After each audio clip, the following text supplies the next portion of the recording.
Hello, my name is Amy Cross, and it's a pleasure to welcome you to this webinar for our new providers to become more familiar with the Cunningham Panel, how it's used, and how to select appropriate patients. If you would be so kind as to mute your microphone, if not already, we will have time for questions at the end of Dr. Shimasaki's presentation. If you have a question, please enter it in the chat box or raise your hand, and you'll be able to ask your question of Dr. Shimasaki in real time. There will also be a recording of this webinar sent out to you within 2 or 3 days. Leading today's discussion is Dr. Craig Shimasaki. Dr. Shimasaki received his BS in biochemistry from the University of California at Davis, his PhD in molecular biology and biotechnology from the University of Tulsa, and his MBA from Northwestern University Kellogg School of Business. He is an adjunct professor at the University of Oklahoma and is the co-founder and CEO of Molecular Labs, a neuroimmunology precision medicine company focused on identifying the underlying roots of neurologic, psychiatric, and behavioral disorders triggered by an autoimmune response. He has spent over 35 years working in the fields of molecular biology, viral pathogenesis, and infection-triggered autoimmune neuropsychiatric disorders. Dr. Shimasaki started his career at Genentech and has worked across all stages of research, development, clinical trials, and regulatory approval of technology innovations from bench to bedside. His research work includes epitope mapping of HIV proteins, genetic-based predictors of breast cancer risk, influenza and RSV diagnostics and therapeutics, and the pathogenesis of infection-triggered neuropsychiatric disorders. He has co-founded multiple companies and led multiple products through the FDA approval process and is a co-inventor on multiple patents. Internationally, he teaches and mentors scientists, physicians, and biotech leaders on how to translate their research into acutely needed medical interventions. His passion is to translate scientific discoveries into acutely needed products so that more patients can live longer, healthier lives. Dr. Shimasaki, the floor is yours. Thank you. Thank you, Amy, and welcome everyone. I look forward to speaking to you today and share with you a little bit about the background, the biology. So we'll get started. So what we're going to cover is 4 topics today, and one of them is how can infections trigger an autoimmune neuropsychiatric disorder and how it can lead to dysfunction in the immune system. And then why is it that certain infections tend to be present in these patients when they present with these immune-mediated neuropsychiatric disorders? You may have heard some of them, some of these categories such as PANDAS and PANS. We also see neurologic Lyme or post-treatment Lyme syndrome. Long COVID is another great example, but we'll talk a little bit about molecular mimicry and why these infections tend to be common, and then how the biological targets in the Cunningham panel will aid and can aid in the identification of these patients, but also what symptoms are present and what therapeutic categories tend to be more clinically effective in treating these patients that have these immune-mediated disorders secondary to an infection. So in this slide here, you can see what we identify as various types of symptoms. To date, neurologic, psychiatric, and behavioral disorders are diagnosed and classified by symptoms rather than etiology. So if you see here on the right, just a handful of classifications, typically these are different categories in which, let's say, for instance, a patient might present for more than 12 months with motor or vocal tics. It is the definition of Tourette syndrome. Others such as ADD and ADHD with hyperactivity, other types of separation anxiety, irritability. Again, the pattern is that these disorders are diagnosed entirely by clinical presentation, not biology. And it's important to understand that because there are more than one underlying root cause or reason as to which these symptoms can present in a patient. So you're aware of the current medical standard of care for neuropsychiatric disorders, but it does focus on treating the symptoms. And so with the advent of psychotropic drugs back in the 50s and 60s, they have been greatly effective in patients that these are needed for. Whereas in patients we're going to talk about, we'll talk about why these don't work. Psychotherapy is another effective tool, and then of course institutionalization, in which patients are resistant or treatment resistant. The counter component of this is that with the higher use of these psychotropic drugs, we do see an increase and acceleration in suicidality and the rate of suicide with usages of antidepressants. So it is important to know that what is the underlying root and treat the root rather than the symptoms. So sharing with you a study here in JAMA Psychiatry, making sure there, we're okay. JAMA Psychiatry back in 2019, they published a Danish study of over 1 million patients who were followed from birth to age 18. And what they found was an interesting correlation was that if a patient was hospitalized for a severe infection, that their risk of developing mental disorders increased by more than 80%. And these were identified as schizophrenia, autism, obsessive compulsive disorders, ADD, ADHD, oppositional defiant disorders, tic disorders, and the list goes on.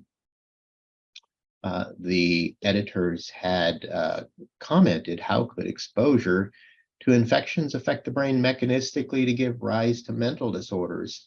They said, well, circulating autoantibodies that enter the brain via compromised blood-brain barrier bind to neurotransmitter receptors is a potential explanation, and this mechanism has been proposed in pandas and other mental disorders. And so this is the process in which I want to talk to you about. Interestingly, infection-triggered autoimmune neuropsychiatric disorders are not new. And so this is an important aspect. Sometimes we look back in history and we might find things that really can help us understand this, and this is indeed one of the areas.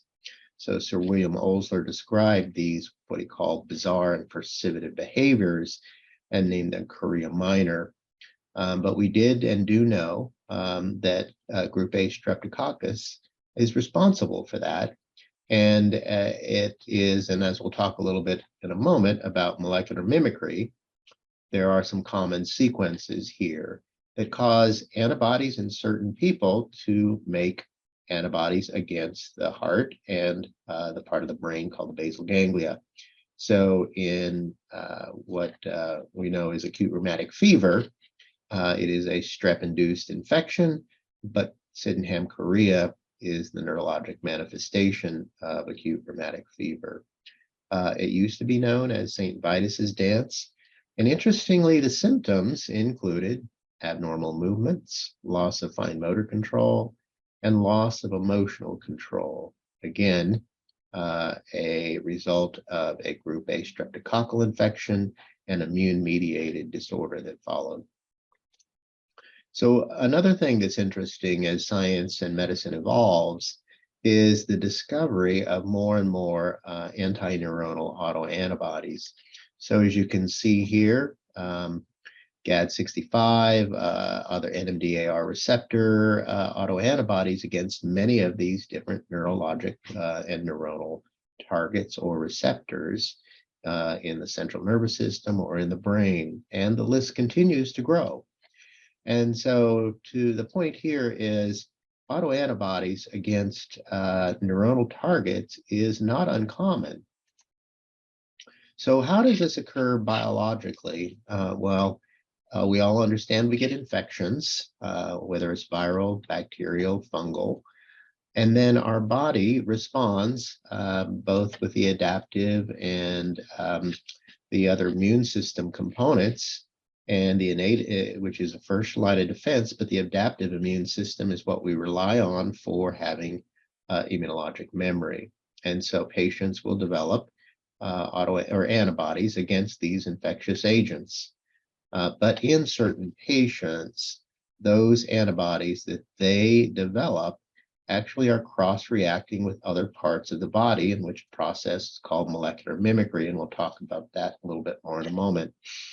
And what it ends up resulting in is that these antibodies are directed against specific parts of the brain in what we might think of as friendly fire. So what happens in these cases is these antibodies have targets, in which we'll talk about dopamine receptors, lysoganglioside, tubulin, and other receptors and other targets in the brain. They do result in various symptoms. In fact, many of these symptoms can be heterogeneous.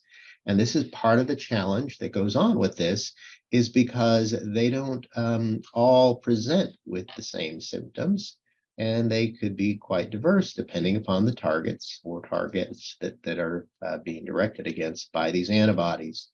Patients would be placed on neuropsychiatric drugs, and in these patients, they actually don't work, or they actually make things worse.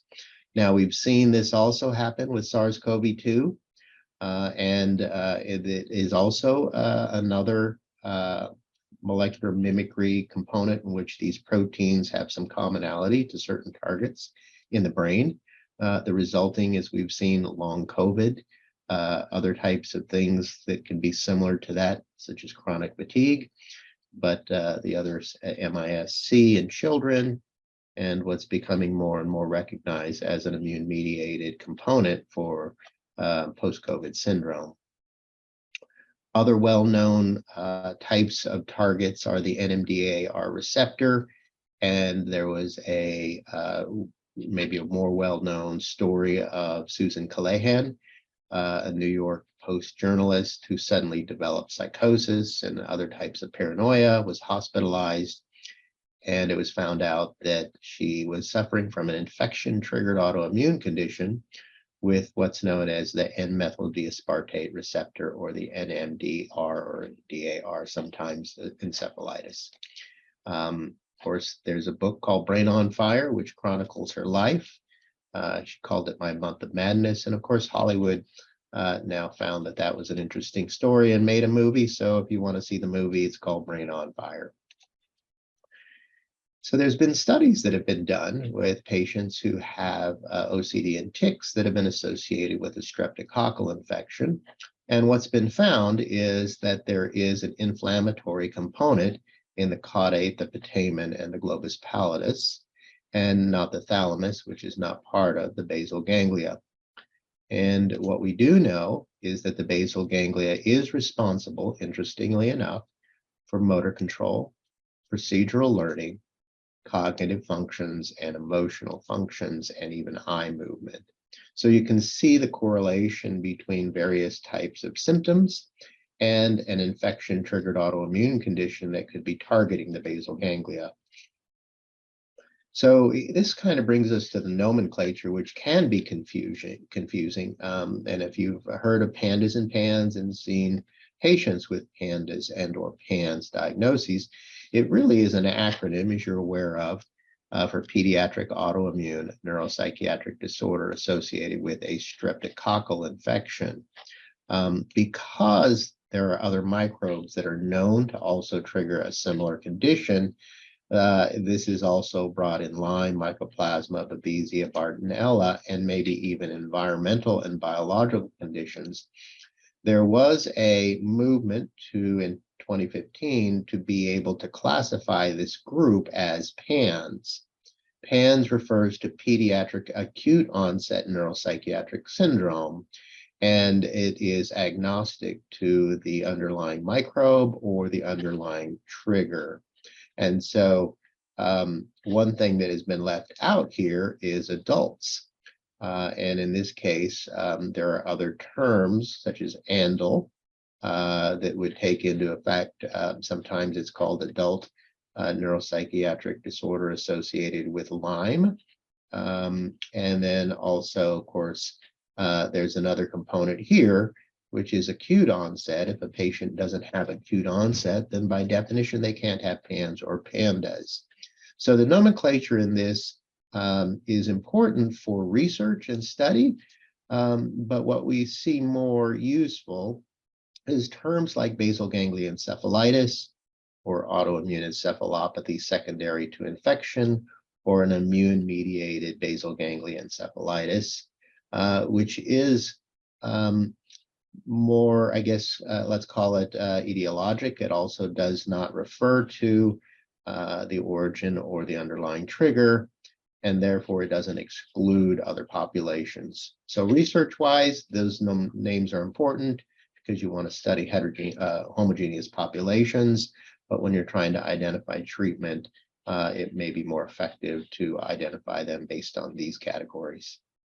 So just for a little bit of reminder, other immune-mediated disorders such as rheumatoid arthritis, where the immune system attacks the joints and cartilage, diabetes type 1, where the immune system attacks the insulin-producing cells in the pancreas, multiple sclerosis, where the immune system attacks myelin sheath around the nerves.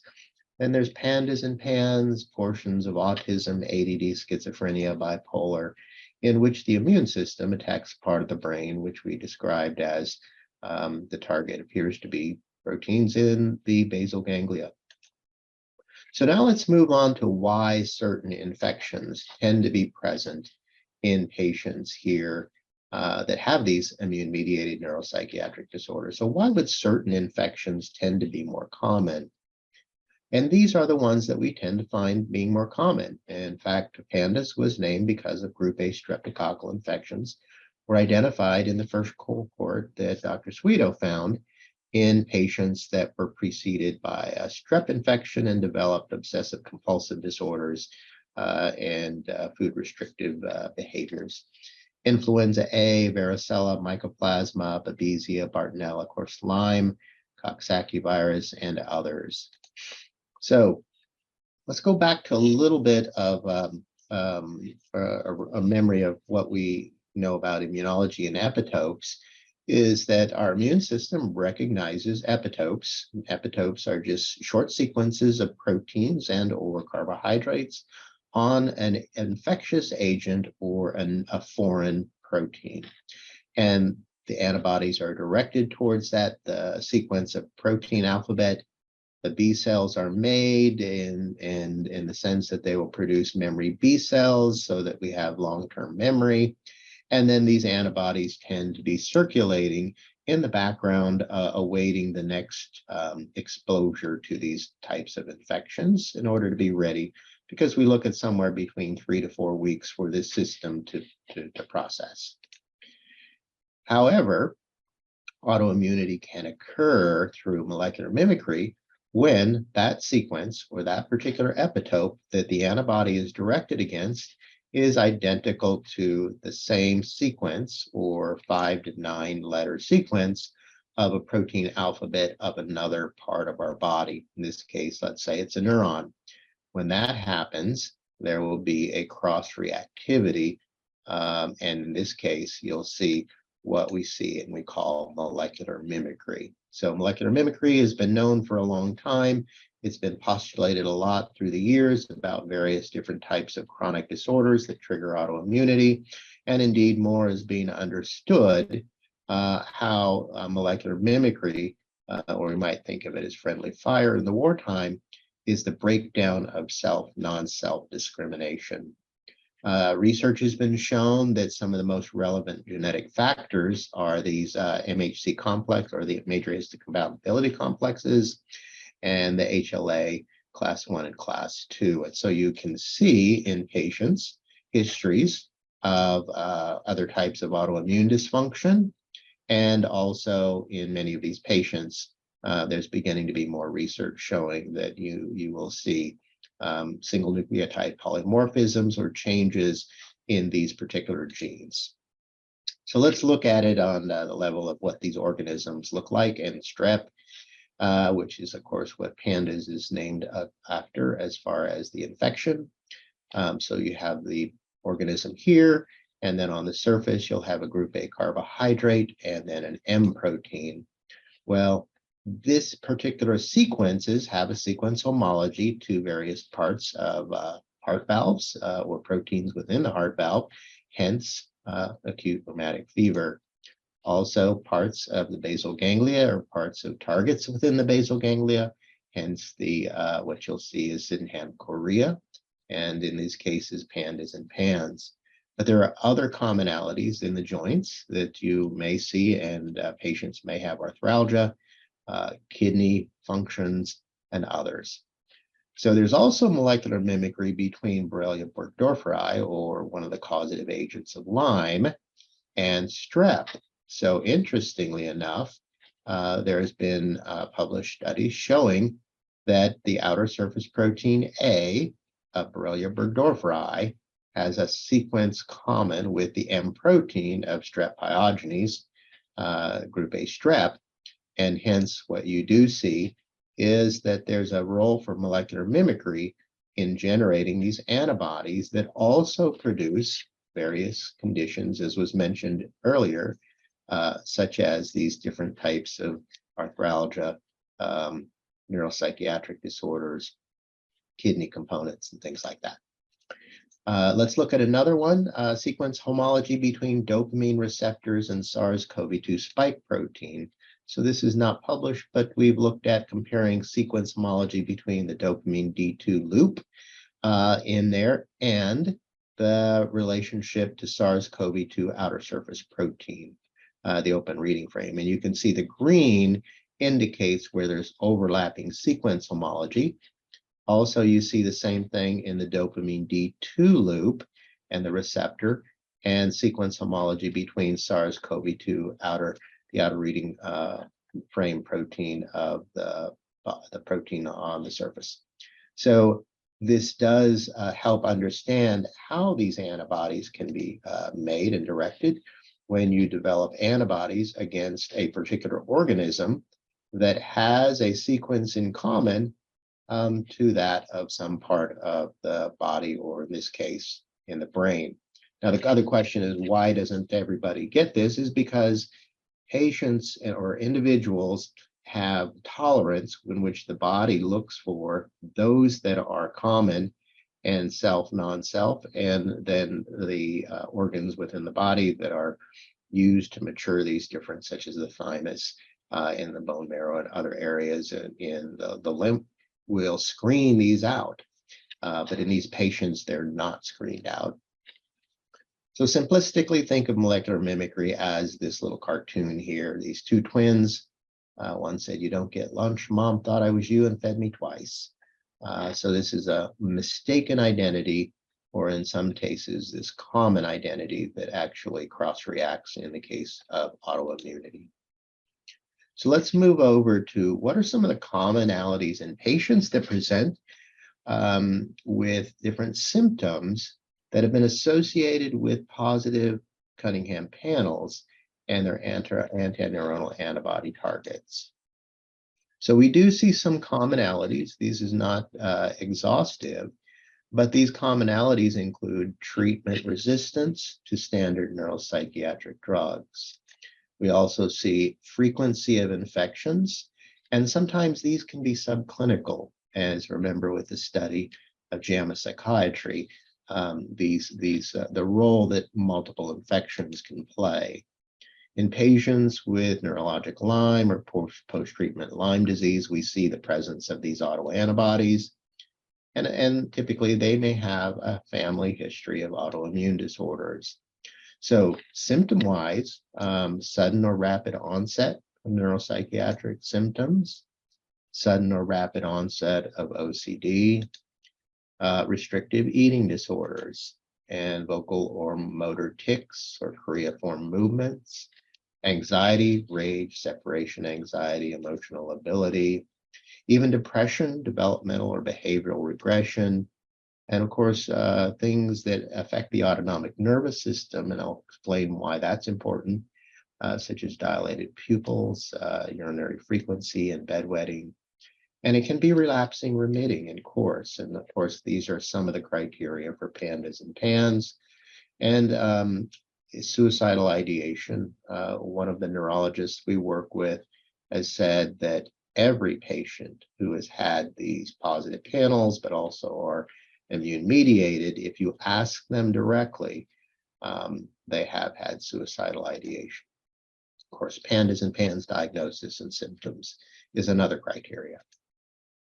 So let's look at the biological targets of the Cunningham panel and what we call our autoimmune encephalitis panel, and how they can help diagnose or direct therapy to these patients. So in this busy slide here, this is the result that you would get. For instance, if a patient has elevated autoantibodies against dopamine D1, we refer to this as the psychiatric cluster. We see patients frequently will have symptoms of psychiatric symptoms, mood swings, depression, anxiety, irritability, aggression, delusions, and even potentially psychosis. If a patient presents with positive anti-dopamine D2L receptor antibodies, we call this a movement cluster. Patients frequently have some level of movement or disorder of chorea. They may have previous diagnosis of ADHD and possibly Parkinson's. We do see movements associated with this. If they have anti-lysoganglioside GM1, positive autoantibodies, we refer this as the tic cluster. We frequently see patients that complaints of joint pain and tissue pain and other tics. When they're positive for tubulin, anti-tubulin, we refer to this as the OCD cluster. We do see patients that frequently present with OCD, but also with complaining of brain fog. Also things in OCD like food phobias, clothing, intrusive thoughts, but principally brain fog and things with cognition. Now, CAM kinase 2 is an assay that involves the use of brain cells and the stimulation of the serum or the antibodies in the serum to activate these enzymes. Well, the enzymes are involved in upregulating the neurotransmitters dopamine, epinephrine, and norepinephrine. So if you get an elevated activation of CAM kinase due to an autoantibody, we refer to this as a sympathetic nervous system cluster. So patients typically will present with any type of symptom or nervous system activation, a fight or flight behavior, separation anxiety, and you can read these here, and the list goes on. One common thing that we find associated this is that sometimes it's a help to understand that there may be a subclinical or underlying infection that hasn't been treated. Now, this is not a test for infectious agents, but typically what we'll find is that it'll be either a new infection or a recurrent infection that is stimulating the activation of this enzyme through the autoantibodies being present.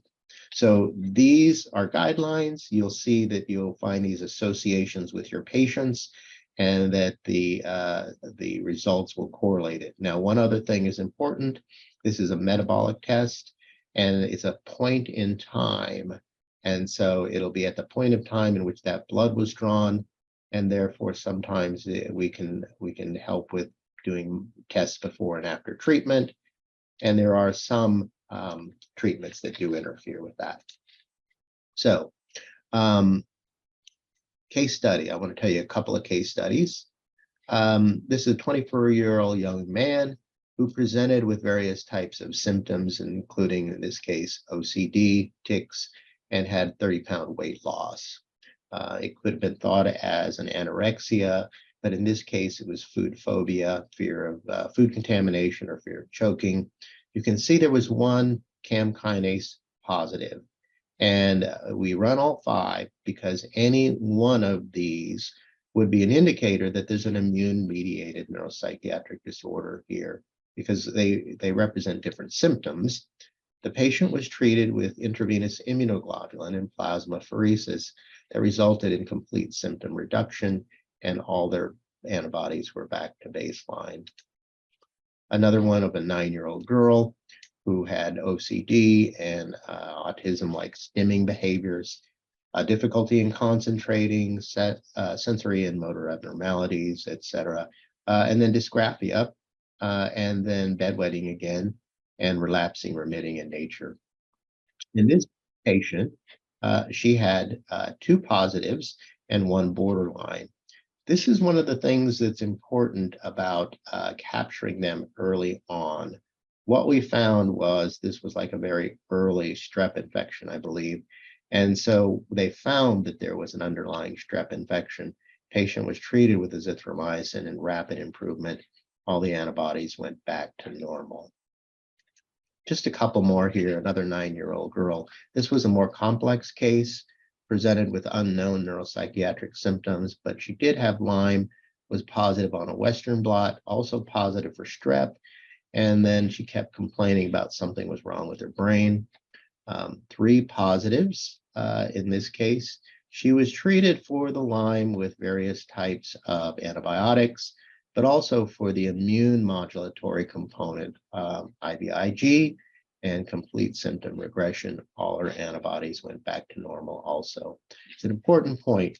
There are multiple components to this: the infection that triggers the autoimmunity, then the immune dysfunction itself, and then the inflammatory process. So a 9-year-old male who presented with OCD after 30 days of a strep infection, motor tics, difficulty concentrating, emotional ability, again, bedwetting, sleep disturbance, and this patient had 1 positive. So this was a treatment, had IVIG, and in 1 month had complete symptom elimination, and all his antibodies went back to normal. So the point here, and we do have hundreds of these, and we're working on getting more and more of them published. There's some amazing recoveries of patients when they're properly diagnosed and treated. There is a story, and the parents gave us the ability to have a video made. Grace, who was diagnosed with mental disorders at 8, wanting to kill herself. They emptied their 401k twice with no answers. We found that she was positive for multiple targets in the panel. Her treatment was changed. And then more recently, as she's grown up, her mother sent us this picture of her back to normal, completely off of all medications and doing quite well. So one thing here on Moleculera, we have a fully accredited CLIA COLA high complexity clinical lab. It's been inspected multiple times. We are licensed in 49 states. New York is pending. So if you're in New York, we can't have the blood drawn from any of your places in New York. We are working on that, but it can be drawn outside of New York, and then we're able to test. We've tested over 15,000 patients now in our 5,000 square feet at the University of Oklahoma Research Park. So this is just a little background, and you'll get this in your report. You saw what the report looks like. In page 2, there'll be more brief explanation about the biomarkers and the sensitivity and the specificity, the symptom correlation in more detail that I went through in the last slide, and then the accreditation for the laboratory, and a little more detail of what the biological significance of those targets are, literature references, and then there is a journal article attached to it, which I'd recommend that you read. It does help show what I'm going to show you in just a second here, is that there is a very strong correlation between the presence of these autoantibodies, elevated levels of autoantibodies, and these symptoms, and the absence of them in the absence of these autoantibodies. So just kind of getting close to wrapping up here. These studies here we've published in the Journal of Neuroimmunology. Patients who had 2 or more Cunningham panels before and after treatment. And then we divided those into those that improved and those that did not improve or failed to improve. And then we looked at and analyzed the entire group to look at their antibodies, their age, their symptoms, their infections. So group 1 who improved, the interesting thing is all of them had multiple infections. You can see here, Lyme, ehrlichiosis, EBV, and the list goes on. And you can see common ones that were mentioned that had the sequence homology that I showed. But one thing interesting is these patients tend to be more susceptible to other infections because there's an immune dysfunction. There was no difference in group 1 or group 2 as far as the symptom frequency. You can see the percentage of symptoms very, very similar, from decreased concentration, OCD, emotional ability, motor tics, et cetera, et cetera. So what we found was when we looked at their Cunningham panel in this heat map, you could see that every one of them had one or more positives of these autoantibodies. But in the group number 1, who was treated and improved, and again, this was not a treatment study, but it was a retrospective study looking at their presence of these antibodies and their symptoms, this is what their post-treatment result looked like. So all of the patients here greatly reduced in the number of positives and greatly reduced in the intensity of their positives. And what we found was there was a sensitivity and a specificity of 88% and 83% with an accuracy of 86%. Now, our goal is to even improve that more. So we've done an algorithm to weight these differently. And we found that we can actually increase the accuracy to up to 90%.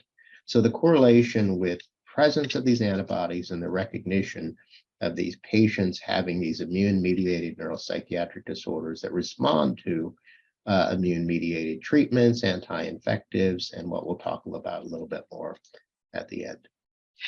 So as I showed you, again, this is just in greater detail, looking at these patients and the ability to increase the accuracy by doing logistic regression. There are many more publications that are out there on patients with autism, patients with Lyme, those with Sydenham chorea, even those that case study with someone with diagnosed as schizophrenia, which was an immune-mediated component, but actually responded to plasmapheresis and was off olanzapine. So there's plenty of articles there that we can share with you, but the goal here is in precision medicine. Patients presenting with symptoms of neuropsychiatric behavioral disorders can be divided into 2 groups, those that are infection-triggered autoimmune and those that are not. In that, we find that they respond to various immune modulators and various anti-infectives and various anti-inflammatories. And what we are working with at Molecular Labs is developing an artificial intelligence predictive treatment algorithm to identify from their panel what treatments would be most effective prior to treatment. And that's coming forward in the future. So ordering and testing, since you're on this webinar, you probably have already placed an order. What the process is that the blood collection will be in our special tubes, which are those that have nothing in them, and glass. The panel is priced at $995. We do have CPT codes and do bill insurance for the patients. They pay half of that up front, and then FedEx will pick it up and deliver it to us overnight. We do have a 2 to 3 week turnaround, but we are working to get that down to below a week. And then your results will be placed and notified and up into your secure portal wherever you are. You'll have access to that. We will bill your patient's medical insurance as a courtesy and work to get them as much as possible back. And then you have access to not only the report, but consultation here at Molecular Labs. So actually that is a repeat here. So let me go here. There are guidelines for neuropsychiatric disorders that are based on immune-mediated and infection-triggered, and you can find those if you're familiar with the PANDAS and PANS. And if you think of PANDAS and PANS as a medical model, you really do need to identify and treat all the underlying infections. And again, you remember in seeing that journal article, they can have multiple infections, and sometimes these are chronic, but they are the stimulus of the autoantibody production. Sometimes patients need symptomatic relief, and that symptomatic relief may be in the form of various type of low-dose psychiatric meds, and those are things that you can read about in how that in various those practice journals for PANDAS and PANS. But the second component that's very important is to treat any inflammatory components that are going on.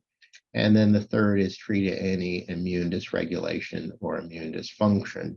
So in general, those are the targets, the 3 or the 4 targeted areas in which these patients see response. So clinical effectiveness has been demonstrated when there's biological evidence of an autoimmune neuroinflammatory disorders. Again, identify the infections and the underlying root, which can be many, and these can be subclinical. Anti-inflammatory agents have been shown to be effective, immune modulators, and then temporary symptomatic treatments. So they can be various kinds of antimicrobials, whether it's bacteria or Lyme, anti-inflammatories, steroid burst, NSAIDs. Plasmapheresis has been used effectively in patients that in the case even that I mentioned about diagnosed with schizophrenia, when they identified that she had an immune-mediated neuropsychiatric disorder, other types of immune modulating medications such as IVIG, and then in patients where they have been improving but difficult and not responsive completely, Retux, where you wipe out basically the B cell population, patients will repopulate with new B cells that don't contain any recognition of these antibodies, symptomatic treatment, etc. So in conclusion, or getting close to conclusion here, there are publications showing anti-infectives and immune treatment improve tics and OCD in patients. This is one study that showed a 30-day treatment, in this case with an antibiotic versus placebo. This antibiotic was Septinir. You can see the change in motor tics, in this case, greater reduction, change in vocal tics, and then change in overall score of the YGTSS. That's published in Journal of Child and Adolescent Psychopharmacology. The Lancet published one in which you see a change in OCD after one treatment of plasmapheresis and IVIG. You can see the change in the Yale-Brown obsessive compulsive score here from IVIG, plasmapheresis, but not placebo. And then if you want to download the Journal of Child and Adolescent Psychopharmacology, there are treatment guidelines for PANDAS and PANS. It's actually 4 articles, but they walk through the psychiatric and behavioral interventions, the use of immunomodulatory therapies, and then treatment and prevention of infections. Again, you're looking at the infection, the immune system, the inflammatory component, and then also any type of symptomatic support. So is this the tip of the iceberg? These may be, because we see even autoimmune epilepsy, parts of schizophrenia, long COVID, multi-inflammatory syndrome in children, and we know that the brain is the last frontier. So some of the challenges that you may have with this and your patients is that sometimes we're taught never ever to think outside the box. But once you understand what the underlying biology is, it can make sense. So we provide free consultative services to you. So for healthcare providers, clinicians, direct line is this number, 405-226-5927, or cross a@molecular.com. And our moderator, Amy Cross, is our psychiatric nurse on staff. She's available to help. Other questions, you can call the office, which is 405-239-5250. We do provide free in-service education on symptom association and the biological targets of these autoimmune encephalopathy and basal ganglion encephalitis. And we have free physician resources, publications, videos, and websites. You can go to molecularlabs.com. We also have downloadable hard copy brochures And I think I see even in the chat that we have put up in here and some information that you can also avail yourself to. And one thing in conclusion, I'll leave you here is there's another conference that you might be interested in November 8th to the 10th. It is in both in person and virtual, a very, very good lineup of new developments in understanding chronic illnesses, the role of immune dysfunction and infections. There is also CME available, so I would recommend you take a look at that because there will be a host of various speakers, researchers, clinicians in these 3 days of a wide variety of topics that will be helpful to you in your practice. So with that, I will conclude and thank you for spending the time and being here, and we'll open it to questions. Thank you, Dr. Kawasaki. That was excellent. I never fail to learn something new every time I hear you talk in this Cunningham Panel overview. It's always enlightening. We do have some very good questions. The first question has to do with borderline results. And Dr. Joyce Cho is wanting to know what to do with borderline results. Yes. So here's a couple of things as a background is first of all, remembering that it is a metabolic test, so it's a point in time. So depending upon when it was collected and whether or not there might be any kind of medications that might interfere with that. So absent that, the other things that are important to know or find out whether or not the patient has maybe any kind of low immune function or low IgG or other types of antibody issues, because then in general, we will see lower results overall, but for that group of patients, they might be elevated. The second is, so that's the second. The third is that often what we can find is that even when they're borderline, there is some indication that these patients have indeed an underlying immune-mediated neuropsychiatric disorder. So remembering, we provide these results in a range where normal, quote unquote, absent those that have low immune function system functions, is that there's a couple of standard deviations around that. So borderline results, we tend to look at those borderline results as an indicator of there's a potential situation there. The calmodulin CAM kinase assay, in definition, 100 is what we use as really baseline, and then 2 standard deviations. So really elevations that are up, and we use 130 as a cutoff. So I would say the other is you have here Amy Cross, who you can reach out to, and she can give you even some more detail and explanation on that would probably take longer here than what we have time for. But we do look at borderline results as some indicators, and it is helpful because sometimes it's also the time at which the test was run. Thank you. Another question. Are there specific contracted lab sites the patient must bring the kit in to do the blood draw? Yes, well, so that's a great question. And we are working constantly to try and find more laboratories who will draw the blood. Typically, if you can get it from, or if your office does not do that, then sometimes they can go to a hospital and ask for a courtesy draw for you. We are working with, and it's something we haven't disclosed yet, some of the larger diagnostic companies to be able to open their labs up to be able to allow patients to go to them. We probably will be able to announce that sometime in the next month. But in the meantime, there are other types of labs that say any test now, other types of labs that will draw the blood. if you find that your patient has difficulty trying to find a place, call our office number and they will help you, because we do have lists of places where to draw the blood. So the bottom line is really any phlebotomist can draw it, but if you don't have that service available, then we can work with you and help your patient find that.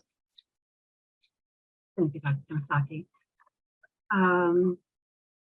I did not see the second part of Dr. Show's question regarding borderlines, where she describes the patient as not having an acute onset, but got markedly, progressively worse after getting his COVID-19 vaccination and subsequent COVID infection. Would you like to make any comments about the impact of COVID on our patient population? Right. We'll tread a little carefully here. One of the things about acute onset. So acute onset is by definition, I'll call it an arbitrary time frame. Now, what considered acute onset might be 12, 24, 48 hours. But in practice, we see many patients who don't have what's called acute onset, but still have positive autoantibodies and respond to treatment in the same way. So that's one thing. And of course, PANDAS and PANS and these other conditions are defined by acute onset. Now, sometimes it's there is a time in which something started, they just may not remember, and it may be over a period of time. So just that's one area in which there tends to be some conflict. Remembering that these are infection-triggered autoimmune conditions. So typically we do see when patients are exposed to other infections and are sometimes vaccinations, which are these infections that are made to look but can't replicate in a patient, you do see the response of the immune system that can stimulate these other B cells that do propagate and proliferate, and then you will see exacerbation of symptoms. So it is something that we do see, and it is something that immunologically and biologically makes sense. And if the patient is on a course of therapy, such as immunomodulation, and that often there generally is a way to be able to take care of them quickly and know that you can arrest this and slow this down versus it continuing and going on. But the point here, I think, is important, is any infection will stimulate the immune system to respond. And again, if a patient has memory B cells, with those that will be directed against those targets in the brain, it would not be unusual to see a reactivation of that. Thank you, Dr. Shimasaki. I would like to apologize for any background noise. We're experiencing, may not look like it, but we're experiencing a pretty severe thunderstorm right now. So I apologize if the rain or the thunder interferes. We have another question. This is an important question also. Do medications like Risperidone affect test results since it blocks dopamine receptors? And the questioner says that her son had an elevated anti-D1. Make sure I'm seeing the whole question. I believe that's it. An atypical antipsychotic impacting the results. Yeah, no, that's a great question. We do not see, into our knowledge, any interference with the results with Risperidone or any of those that are targeting dopaminergic or a serotonin type of receptors, because what we're looking for is whether or not in the serum there's a presence of those autoantibodies that are circulating. Now, clinically, as far as the patient's symptoms, you might see some things going on, or you might see some antagonism or something going on. But from a laboratory detection standpoint, we do not see, at least at this time, any interference with generating results for that and getting results that represent what the level of antibodies are present in a patient's serum.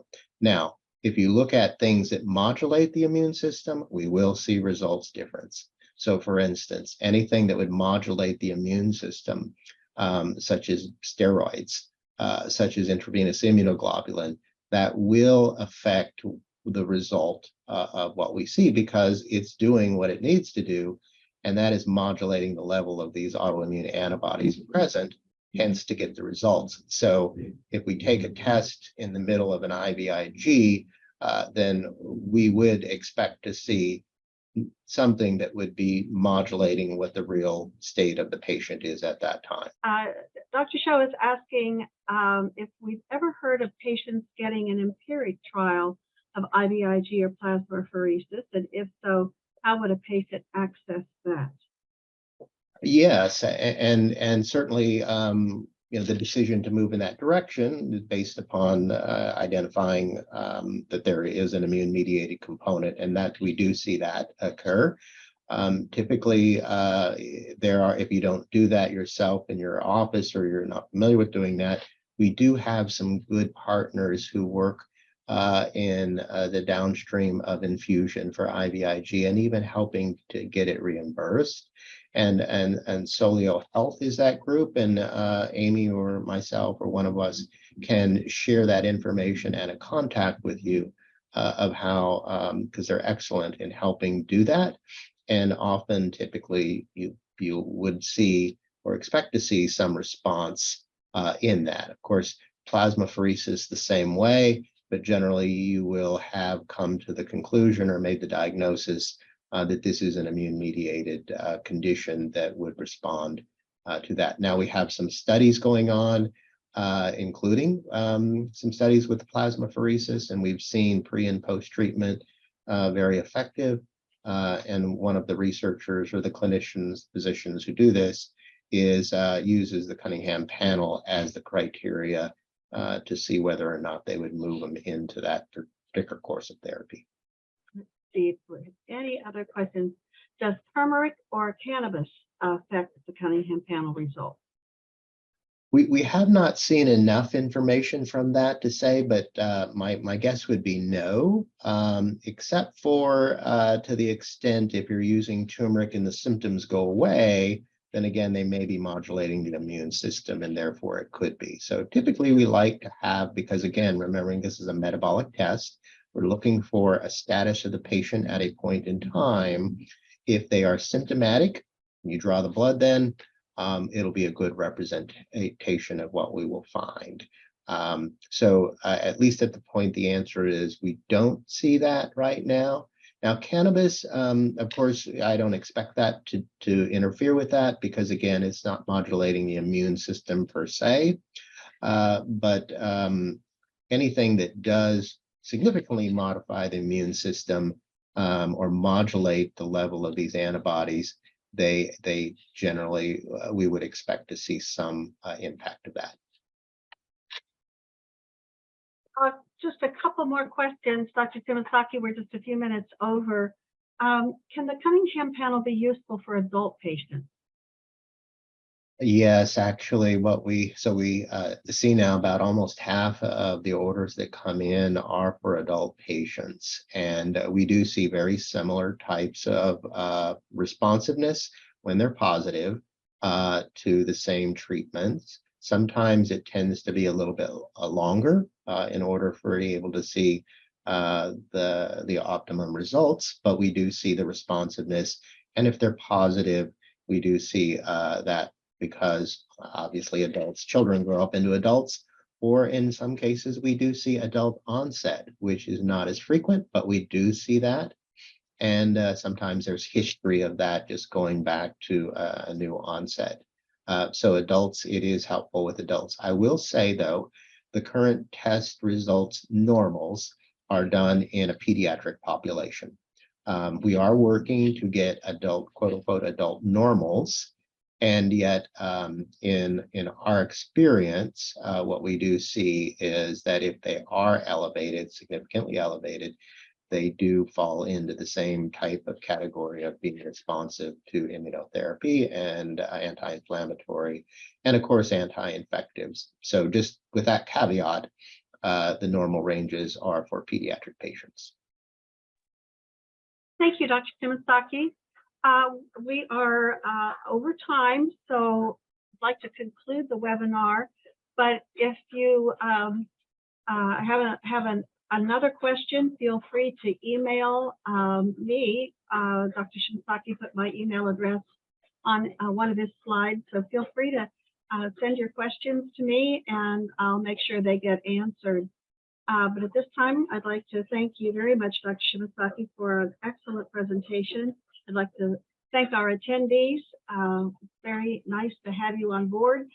You'll be getting a copy of this talk in just a couple of days. So thank you very much. We'll conclude. Yeah, and then one last comment. There was a question there about a little bit more about the borderline results. Contact Amy, and Amy can spend some time with you. And I think that's an important piece that might take longer than the short discussion I gave. All right. Thank you all. Thank you very much. Thank you, Amy. Bye-bye.